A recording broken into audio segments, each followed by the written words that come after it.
judicial officers, ladies and gentlemen, good afternoon. Your Excellency, I'm also happy to be here. Ari alone, the Honorable Chief Justice said that she has not seen the Prime Cabinet Minister here before.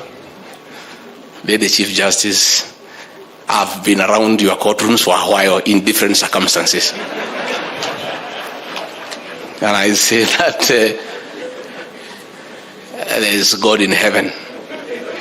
That today, in totally different circumstances, I was having tea in the office of the Chief Justice and being taken around by the Deputy Chief Justice.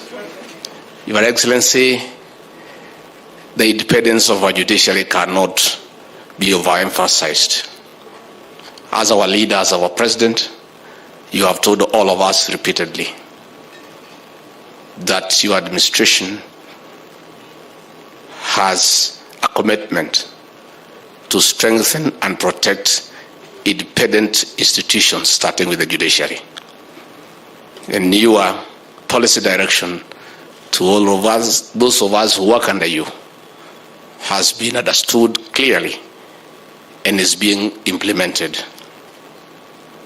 You have told us that you want the strengthening of independent institutions to form part of your legacy.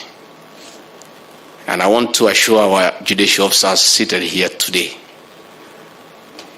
in the Ruto administration, none of us, not the president, not I, not those below us, will ever take a telephone and ask you to determine a matter either way or another.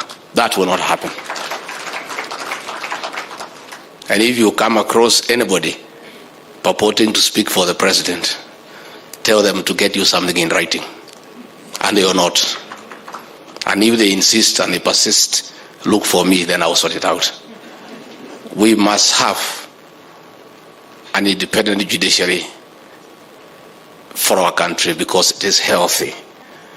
Your Excellency, I want to take this opportunity on behalf of the people of Kenya to salute the judiciary for having stopped the BBI on its tracks. It was a terrible scheme against the people of Kenya, and all of us had given up. It was being taken down our throats. Everybody was being coerced. Everybody was being persecuted. Everybody was being bribed. But because we have an independent judiciary, all the way from the High Court to the Court of Appeal to the Supreme Court, the Kenyan state was preserved through prudent judicial discretion. On behalf of the people of Kenya, we want to say thank you to the judiciary. We don't know what we would have done because these people were determined. And therefore, we want to assure you of our continued support.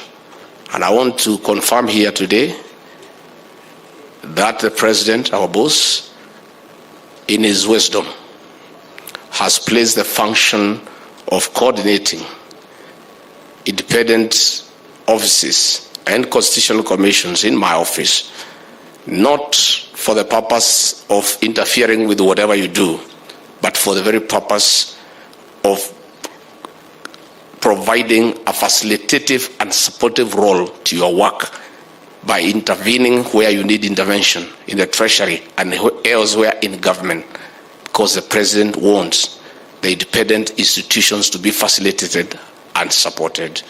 And once we do that, I think we'll be able to have a good country that is managed by respect for the rule of law. For officers and us, under the president, for the avoidance of doubt. Because it's important, sometimes people make mistakes without knowing. I want to confirm to you that the president has directed that this country will be governed through strict compliance to the rule of law. And we want to advise officers that you shouldn't, under any circumstances, obey and lawful orders. And if you decide to obey them, you are on your own. There will be nobody to give you cover. This is a country that will be governed through the rule of law and strict compliance with the Constitution. And that is the policy direction from our president, and all of us are complying. Without further ado, it is now my privilege and honor to ask you to be upstanding as we invite the President of the Republic of Kenya, Dr. William Samoei Ruto.